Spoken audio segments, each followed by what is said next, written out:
এই বার্থডে সারপ্রাইজটা আমি রেডি করছিলাম সুহানার জন্য। হঠাৎ করে আমি প্ল্যান করে ফেলি সুহানাকে আমি বার্থডে সারপ্রাইজ দিব, আর তার জন্য একটা ছোটখাটো আয়োজন করেছি আমার বাসায়। এই প্রথম সবাই আমার বাসায় এসেছে, আমার যে কি পরিমাণে আনন্দ হচ্ছিল আপনাদেরকে বলে বোঝাতে পারবো না। আশা করছি আজকের ফুল ভিডিওটি আপনাদের ভালো লাগবে। হ্যালো, আসসালামু আলাইকুম এভরিওয়ান। আশা করছি আপনারা ভালো আছেন, আমিও ভালো আছি। চলে আসলাম নতুন একটি ব্লগ নিয়ে। আজকের ব্লগটা হবে 2 দিনের একটা মিক্স ব্লগটা আমি সকাল থেকে স্টার্ট করছি। আমি সকালবেলা হচ্ছে জিমে গিয়েছিলাম।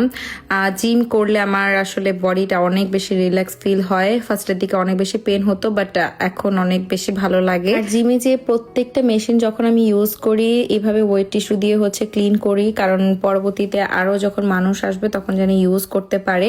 এন্ড জিম শেষ করার পর আমি যখন বাসায় ফিরছিলাম, একটা গাছের মধ্যে এতগুলো আঙ্গুর দেখে আমি জাস্ট অবাক হয়ে যাই যে একটা গাছে কতগুলো আঙ্গুর ধরেছে। জিম করে এসে বাসায় আমি একটা লম্বা ঘুম দেই, তো ঘুম থেকে উঠেই দেখি আমার জামাই চলে এসেছে বাজার নিয়ে। তাকে লিস্ট বানিয়ে দিয়েছিলাম, সেই লিস্ট অনুযায়ী সে বাজার করে নিয়ে এসেছে। সাথে এক্সট্রা 2টা আম নিয়ে এসেছিল।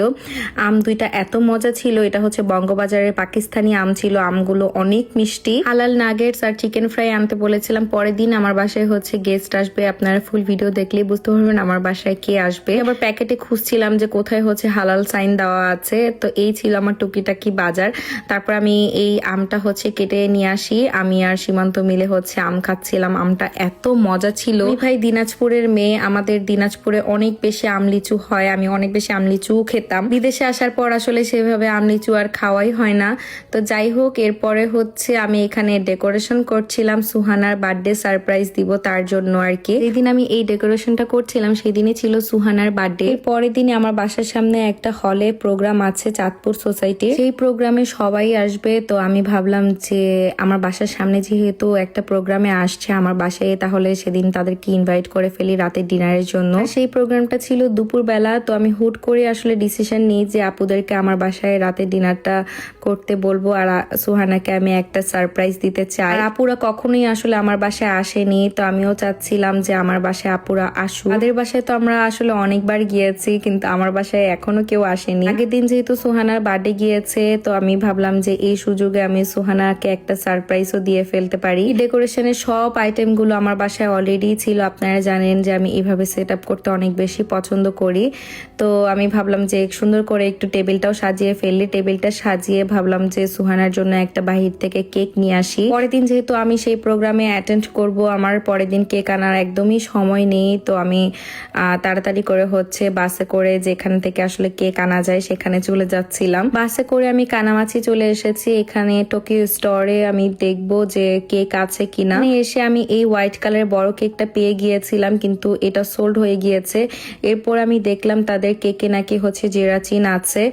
আসলে জেরাচিন আমাদের মুসলিমদের জন্য একদমই হারাম। জেরাচিন আছে কিনা এটা না জিজ্ঞেস করে আমি অলমোস্ট অর্ডারই করে ফেলেছিলাম। তারপর আমি কেকটা ক্যান্সেল করে ফেলি সেখান থেকে। তো বলছিল যে তুমি বাসার জন্য টুকিটাকি যে বাজার সেগুলো করে ডিরেক্টলি বাসায় চলে যাও, আমি পরের দিন না হলে তোমাকে কেকটা এনে দিব অন্য জায়গা থেকে। এরপর কি বাসায় এসে আমি একদম তাড়াতাড়ি করে রান্নাবান্না শুরু করে দিই। এখানে আমি অনেক পেঁয়াজ কেটে নিচ্ছিলাম। জাপানের পেঁয়াজে এত ঝাঁজ, আমি মনে করেন কান্না করতে করতে শেষ। আর এদিক দিয়ে হচ্ছে আমি চিকেন বের করে নিয়েছিলাম। আমি চিকেন বিরিয়ানি রান্না করব। এর মধ্যে হচ্ছে সুহানাকে কল দিয়েছি তাকে বার্থডে উইশ করার জন্য। সুহানার যেহেতু 2 বছর হয়েছে, সোনিয়াপু বাসায় তার ছোট্ট করে একটু সাজিয়ে তার জন্য কেক কেটেছে। আমার এক ফ্রেন্ড ভিডিও কল দিয়েছিল, তার সাথে কথা বলতে বলতে আমি এখানে চিকেনটাকেও হচ্ছে ভালো মতন কেটে পরিষ্কার করে নিয়েছি। আর স্প্যাগেটি রান্না করার জন্য এখানে আমি আলাদা করে চিকেন কেটেছি, আর পেঁয়াজ তো একদম বক্স ভর্তি করে কেটে নিয়েছিলাম। মোটামুটি সবকিছু গুছিয়ে তারপর আমি রান্না করতে বসে এই দিক দিয়ে আমি স্প্যাগেটিটাও সেদ্ধ করতে দিয়েছি, আর এদিক দিয়ে চিকেন বিরিয়ানির যে চিকেনটা আছে সেটাও হচ্ছে একদম পারফেক্টলি কুকড হয়ে এসেছে। আর এর মধ্যেই না সীমান্ত হচ্ছে অফিস থেকে চলে এসেছে। এসে হচ্ছে দেখছে যে আমি রান্না বান্না শুরু করেছি, আর সে বলল যে স্প্যাগেটিটা দেখে তো অনেক মজা লাগছে, আমাকে একটু খেতে দাও। তারপর আমি তাকে একটু বাটিতে খেতে দিলাম। আগের দিন রাতের বেলায় আসলে বড়দের জন্য ঝাল ঝাল স্প্যাগেটি আর বাচ্চাদের জন্য হচ্ছে ঝাল ছাড়া নুডলস রান্না করে রেখেছি। পরের দিন সবাই যখন আসবে সবার সাথে যেন আমি একটু সময় দিতে পারি, গল্প করতে পারি। আমার রান্না বান্না করতে একটু কেন জানি লেটই হয়, আমি অনেক স্লো রান্না করি। সেদিন রাতে কাজ করে আমি ঘুমিয়ে গিয়েছিলাম। এটা ছিল এর পরের দিন। বাসাটা একদম ভালো মতন ক্লিন করে আমি নিজেও রেডি হয়ে গিয়েছি। এখন আমি সেই প্রোগ্রামে যাবো। মেকআপ লুকটা যদি আপনারা দেখতে চান, আপনারা আমার ইউটিউব চ্যানেলে যেতে পারেন, মৌনস লাইফস্টাইল। এখানে আমি ফুল মেকআপ টিউটোরিয়ালটা আপলোড করেছি, সেখান থেকে আপনারা দেখে নিতে পারবেন। আজকে আমার অনেক পছন্দের একটা ড্রেস পরেছি, জাস্ট ড্রেসটা দেখেন এতটা সুন্দর।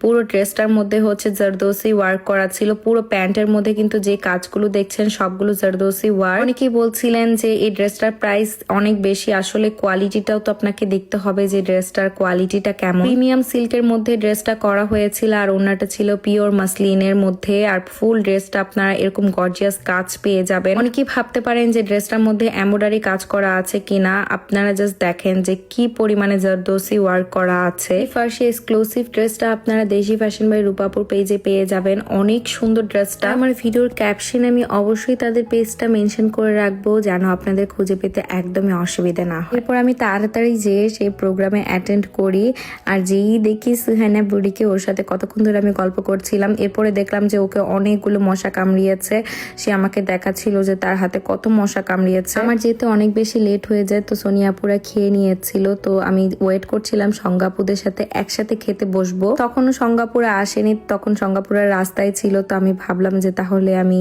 স্টেজে বসে হচ্ছে প্রোগ্রামটা এনজয় করি। এখানে বাচ্চাদের জন্য একটা খেলার আয়োজন করা হয়েছে, হাড়ি ভাঙ্গা খেলা। এখানে তো হাড়ি নেই, তো এখানে বালিশ রেখে দিয়েছিল।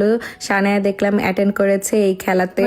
ননাসের বাচ্চাগুলো সবাই এসেছিল, তো ওরাও হচ্ছে এই খেলাতে অ্যাটেন্ড করেছে, ওরাও অনেক বেশি এনজয় করেছে। ভালো হয়েছে, বাচ্চাদের জন্য একটা আনন্দের জিনিস রেখেছে। আর এই তো সংগাপু চলে এসেছে। সংগাপুকে যে সেদিন আমি কতবার বলেছি তোমাকে আজকে অনেক সুন্দর লাগছে, আপু বলছিল যে আমাকে এই কালারে একদমই মানায় না। আমি তারপর আপুকে বললাম তোমাকে আজকে এই কালারে সব থেকে বেশি সুন্দর লাগছে। অনেকেই জিজ্ঞেস করছিলেন যে সবাই শাড়ি পরেছে, আমি কেন শাড়ি পরিনি। আসলে আমার সেদিন কেন জানি মুডই হয়নি যে আমি একটু শাড়ি পরবো। বাসায় আমার আজকে অনেক কাজ আছে, তো আমি সেই কথা চিন্তা করে আমি আর শাড়ি পরিনি। আর এই তো চাঁদপুর সোসাইটিতে মজাদার এই খাবারটা দিয়েছিল। বাবার দায়িত্ব পালন করছে, উল্টায় ঘুরে আসছে। ম্যাডামে আজকে নায়িকা খাচ্ছে। ভালো হয়েছে, বিরিয়ানি পোলাও করেনি, সাদা ভাত ছিল, আলুর ভর্তা আর হচ্ছে গরুর মাংস। গরুর মাংসটা অনেক মজা হয়েছিল, সাথে ডালও ছিল, তো ডালটাও খুব মজা হয়েছিল। আর লাস্টে হচ্ছে এই ফিনিটা খেতে দিয়েছে। চাঁদপুরের মানুষের হাতে রান্না আসলে মজাই আছে, আমার কাছে বেশ ভালোই লেগেছে। আর এটা হলো বিহাইন্ড দ্য সিন। আমি হচ্ছে আপুদেরকে সেদিন ছবি আর ভিডিও তুলে দিয়েছিলাম। ওয়াশরুম দেখে একদমই জাজ করবেন না, জাপানের ওয়াশরুম অনেক বেশি পরিষ্কার। বাহিরে আসলে এত বৃষ্টি আর বাহিরে এত মানুষ ছিল, আমরা আসলে কোথাও জায়গা পাচ্ছিলাম না যে ছবি তুলবো, তো ওয়াশরুমে আপুদেরকে এখানে ছবি তুলে দিয়েছি। মামা গান করছে, দেখো মামা স্টেজে গান করছে, একটু দেখো।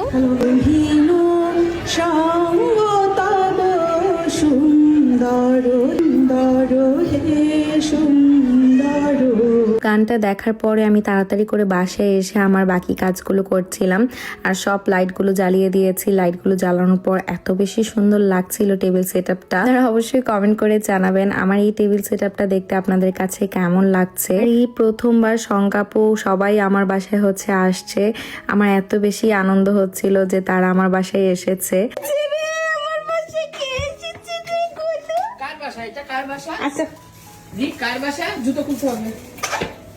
আমি আসলে অনেকদিন ধরেই ভাবছিলাম যে আপুদেরকে আমার বাসায় বলবো বলবো করে বলাই হচ্ছিল না। কেমন লাগছে আপু আমার বাসায় এসে?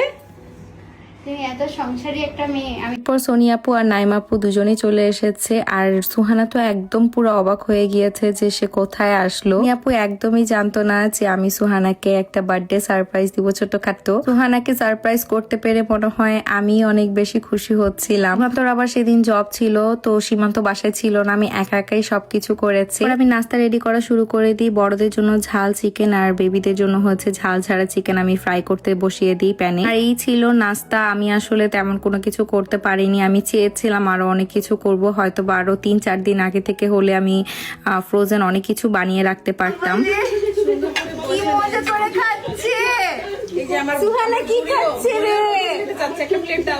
অনেক কিছু করতে চেয়েছিলাম কিন্তু করতে পারিনি তোমাদের জন্য। মাত্রই হ্যাঁ, মাত্র এতটুকু করতে পেরেছি। হ্যাঁ আমাদের আয়োজন দিল তো স্ট্যান্ডার্ড বাড়াই। আরে সোনিয়া আপু তুমি আমাদেরকে কম খাইছিলা? না কই, আমি তো খাইনি এরকম করে। আমাদের তোমার করে খালি স্টার্টার। আমি আসলে বাচ্চাদের কথাও মাথায় রেখেছি যেন বাচ্চারাও হচ্ছে খাবার খেতে পারে, তো ওরা একদমই ঝাল খায় না। আমি ঝাল ছাড়া নুডলস করেছিলাম আলাদা করে, দেখলাম যে গোলা কি মজা করে খাচ্ছে মাশাল্লাহ। কেমন হয়েছে অনেক মজা হয়েছে, এটা অনেক মজা হয়েছে। তুমি বলছো না ঝাল না, ঝালটা একদম পারফেক্ট। ঝাল ঝাল এটা অনেক টেস্ট আছে। আর এই তো সবাইকে নিয়ে একসাথে আমার টেবিলে নাস্তা করতে বসি। কি কমেন্ট করছিলেন যে ইলাপু কোথায়, ইলাপুকে কি আমি বলিনি? আসলে ইলাপুকে আমি বলেছি, ইলাপুকে আমি 2 দিন ধরে বলছি বাসায় আসো। ভাইয়ার আসলে একটা কাজ পড়ে গিয়েছিল, এই জন্য ইলাপু আসতে পারছিল না। এরপর সৌমিত্র ভাইয়া আর ইব্রাহিম ভাইয়া ইলাপুকে তার বাসা থেকে নিয়ে আসছে। আমি আপনাকে দাওয়াত তো দিই নাই কা, কিন্তু আমি আপনাকে চিনতে পারতেছি না। আপনি আবার চশমা মশমা লাগাইছেন নতুন বেশে, কি গো ভাবি? যাই হোক, আপনারা আবার কিছু মনে করবেন না, আমি ইলাপুর সাথে এখানে দুষ্টামি করছিলাম। আর আগের দিন রাতে আমি চিকেনটা রান্না করে রেখেছি, পোলা চালটা আসলে মিক্স করিনি। তো এখন হচ্ছে আমি পোলা চালটা মিক্স করব। তো এখানে আমি পোলা চালটা ভালো মতন ভেজে নিচ্ছিলাম। আমার যেহেতু ওপেন কিচেন, তো একদিক দিয়ে আমি আপুদের সাথে গল্প করছি আর একদিক দিয়ে আমি রান্না করছিলাম। এটা তো আমি বসিয়ে দিয়েছি। তারপর নাইমা আপুকে বললাম যে আপু তোমার হাতের স্পেশাল চাটা খাবো। আমি আসলে চা বানাতে একদমই পারি না, আপুকে আমি ধরিয়ে দিয়েছি যে তুমি চা বানাও। আপু আমাদের সবার জন্য এদিক দিয়ে হচ্ছে চা বানাচ্ছিল। আমার বাসায় গেটের সামনের অবস্থাটা দেখেন যে পুরো একদম জুতা দিয়ে ভরে আছে। আর এদিক দিয়ে আপুরা সবাই হচ্ছে একটু ম্যানেজ করে বসেছে। আমার বাসাটা যেহেতু অনেক ছোট নিচটা, আর ভাইয়াদেরকে আমি উপরে পাঠিয়ে দিয়েছিলাম উপরে বসার জন্য। আর এদিক দিয়ে আমরা সবাই মিলে গল্প করছিলাম মেয়েরা মিলে। এরই মধ্যে নাইমা আপু আমাদের জন্য চা বানিয়ে নিয়ে এসেছে। আমার বাসায় আপুকে কাজে লাগিয়ে দিয়েছিলাম। আর কাকতালীয় ভাবে সুহানার ড্রেসের সাথে থিমটাও কিভাবে জানি ম্যাচ করে গিয়েছিল। আমি একদম ব্লু আর পিঙ্ক থিমের মধ্যেই রেখেছিলাম, ওর ড্রেসটাও এমনই ছিল। লাগছে আমার বাসাটা তোমাদের কাছে? একদম পিন্টারেস্ট তাই পুরাই আচ্ছা, ভালো লাগছে এখানে। এত ভালো লাগতেছে, খুবই সুন্দর করে সাজানো। ভয় ভয় এই নাই মাপু এনার্জিটা দেখো। এক একজনের রূপের ঝলকে আগুন খালি এনার্জিটা দেখো। ঝলসি তো এক একজনের রূপের 35 আগুনে। প্লাস হয়েও আল্লাহ, 2 বাচ্চার মা হয়ে তারপরে ভাবলাম যে না, এখন হচ্ছে কেকটা কেটে ফেলি। এদিক দিয়ে পুরা সুহানা দেখতে চলে এসেছে যে আমি কি করছিলাম, খুব ইন্টারেস্ট নিয়ে দেখছিল। এখানে ওর জন্য একটা টেডি বিয়ার কেক এনেছি, কেকটা দেখে সে মহা খুশি। আমার নিজেরই আসলে মন থেকে এত বেশি আনন্দ কাজ করছিল, আমি আপনাদেরকে বলে বোঝাতে পারবো না। আপনাদের সাথে একটা গল্প শেয়ার করি। ছোটবেলায় যখন আমার বার্থডে করেছিল আমার বাবা মা, আগে তো সিডিতে ভিডিও রেকর্ড করে রাখা হতো। তো সেই সিডির মধ্যে যখন আমি বড় হয়ে দেখেছি আমার ছোটবেলাকার বার্থডে ভিডিও, এই গানটাই ছিল। এই গানটা শুনে আমার ছোটবেলাকার কথা মনে পড়ে যায়, তাই ভাবলাম সুহানার সাথে এই গানটা দিয়ে একটা ভিডিও করে ফেলি। এরপর 2 পাখিকে নিয়ে একসাথে কেকটা কাটি। আপু বলছিল যে তুমি যেহেতু এত কিছু করেছো, তুমি ওদের 2জনকে নিয়ে কেকটা কেটে ফেলো। দেখে মনে হচ্ছিল আমরাই হচ্ছে তাদের বাবা মা। দোয়া করবেন আমাদেরও যেন এরকম একটা ফ্যামিলি হয়। এরপর আমি সবাইকে রাতের ডিনারটা দিয়ে দিয়ে এদিক দিয়ে সাফওয়ান হচ্ছে আমার বিরিয়ানি খাচ্ছিল। আমি মনে করেছি ও খেতেই পারবে না, ঝাল হয়েছে কিনা। দেখলাম যে ও অনেক মজা করে খেয়েছে। আমার টেবিলে আসলে একবারে 4 জনই বসা যায়, তো ফার্স্টে আমি ভাইয়াদেরকে বসিয়ে দিই, তারপর আপুরা মিলে আমরা একসাথে খেয়েছিলাম। হাড্ডি ছাড়া চিকেন মানুষের বিরিয়ানি খায়, আর মানুষের হাড্ডি ছাড়া চিকেন বিরিয়ানি খায়। আজকে আবার হাড্ডি গল্প নিয়ে এসেছি। হাড্ডি সহ চিকেন বিরিয়ানি রাঁধছি। চিকেনের জায়গায় তুমি মাটন দিতে তবে হাড্ডিটা থাকলে মাটন, শুনে- আমরা মাটন খাই না। সমস্যা আছে। কি? এই চিকেনের পোলিও দেন কি চিকেন হাড্ডি বেবি চিকেন দিয়ে রাঁধছি তো। দেখছো দেখছো দেশি মানুষের chicken ভাই, লাইফ দেশি। টাইম না বাসায় খাওয়াইয়া চিকেনের হাড্ডি যাই হোক, সবাই মিলে এত আনন্দ করেছি সেদিন। আর এদিক দিয়ে আমার জামাই হচ্ছে হেল্প করতে এসেছে আমার, মানে কোনো কিছু করে না, এই বাটিটা একটু জোর করে তাকে দিয়ে ধরাইছি আর কি। এরপরে আপুদেরকেও খেতে দিয়ে দিই। আর এদিক দিয়ে আপুরা ফ্রেশ হয়ে তারপর হচ্ছে খেতে বসেছে। এদিক দিয়ে সবাই মুখ ঢাকছিল, আমি জানি না কেন সবাই মুখ ঢাকছে। আপু তোমরা আসছো না, তোমরা আসছো আমার অনেক বেশি ভালো লাগছে, যেটা সত্যি কথা। তোমার বাসার কাছ থেকে ঘুরে যাবো, সেটাই, তোমার বাসায় সেটাই, আসবো না। সেটাই। চা খেতে এসে বিরিয়ানি খেয়ে গেলাম। তো যাই হোক, থ্যাংক ইউ, অনেক কষ্ট করছে। না আপু, কোনো কষ্ট না। আবার এসো না আপু, অনেক ভালো খুব লাগছে, লাগলো। অনেক ভালো লাগছে। হ্যাঁ, অনেক এখন বলো ভালো তোমার লাগছে। বাসায় কবে আমরা আইসা যাচ্ছি? করবা খুব তাড়াতাড়ি, দেখবা এই কয়েকদিনের মধ্যে বলে দিব, মানে সিঙ্গাপুর বাংলাদেশে যাওয়ার আগে। ওয়াও, আবার এসো। ভালো লেগেছে? আবার আন্টি রান্না বান্না কেমন হলো? খাবার দাবার ভালো হয়েছে। ভালো হয়েছে? যারা এতক্ষণ ধৈর্য নিয়ে আমার ব্লগটি দেখেছেন তাদেরকে অনেক অনেক থ্যাঙ্কস। জানি আজকের ব্লগটা অনেক বেশি বড় হয়ে গিয়েছে, আমি আসলে এত বড় করতে চাইনি, বাট আমার কাছে মনে হলো এই ক্লিপগুলো আমি স্মৃতি হিসেবে রেখে দিই। সবাইকে আল্লাহ হাফিজ, আর অবশ্যই আমার পেজে লাইক অ্যান্ড ফলো দিয়ে পাশে থাকবেন।